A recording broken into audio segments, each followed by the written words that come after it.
Friends, ఈరోజు చేపలు fry చేస్తున్నా. చూడండి ఎలా చేస్తాను. చూడండి, పొయ్యి మీద పెంక పెట్టిన. ఇప్పుడు అది గరం అయిపోయింది. పెంక గరం అయింది. ఇప్పుడు ఆయిల్ పోస్తున్నా. ఆయిల్ చుట్టూ పోసిన తర్వాత ఆయిల్ బాగా వేడి కావాలి. వేడి అయిన తర్వాత ఆయిల్ వేడి అయింది. చేప వేస్తున్నా. చూడండి, చేప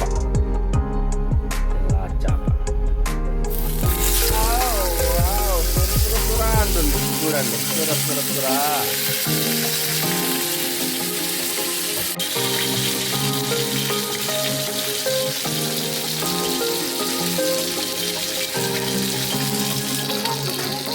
చూడండి, తిప్పుకున్నాను.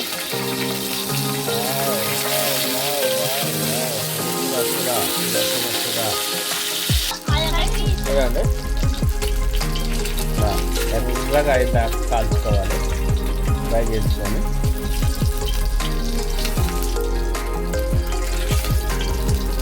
ఈ పాంప్లెట్ చేప, బుర్క చేప అంటారు. బుర్క చేప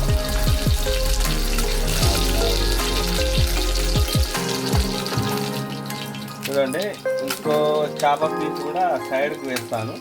ఆ లోపు వేడైపోతుంది. ఇక్కడ సైడ్కి వేస్తున్నాను. సైడ్కి ఇంకో పీస్ కూడా ఇలా సైడ్కి వేసి పెట్టుకుంటాను. సైడ్కి వేస్తే ఏమవుతుందంటే ఇది వేడైపోతుంది. ఇది ఫ్రై అయ్యే లోపు అది వేడైపోతుంది. కాబట్టి మనకు తొందరగా ఫ్రై అవ్వడానికి సులువుగా ఉంటుంది. కాబట్టి నేను సైడ్కి వేసి పెడుతున్నాను. ఇలా వేడైపోతుంది. ఓకేనా, ఇది తిప్పుదాము. ఇది గోల్డెన్ కలర్లోకి వచ్చిందాకా ఫ్రై చేసుకుంటే సరిపోతుంది. సో గోల్డెన్ కలర్లోకి వచ్చేసింది. ఇది నేను ఏం చేస్తానంటే దీన్ని తీస్తాను.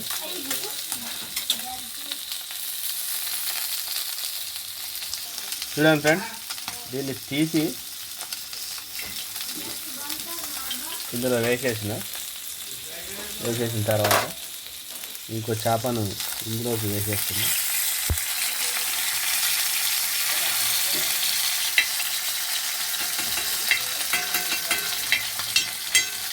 ఇలా ఆయిల్ మొత్తం రాలగొట్టుకోవాలి. చూడండి ఫ్రెండ్స్, వేడి మీద కొంచెం అంతా కారం వేసుకోవాలి. కారం వేస్తూ తర్వాత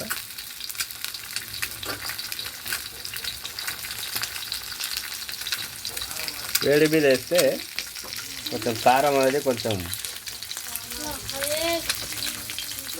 ఉడుకుతుంది. ఇలా చేసుకొని ఇది కాలుతుంది. చూడండి ఫ్రెండ్స్, తీసిన దీన్ని టేస్ట్ చేద్దాం మనం.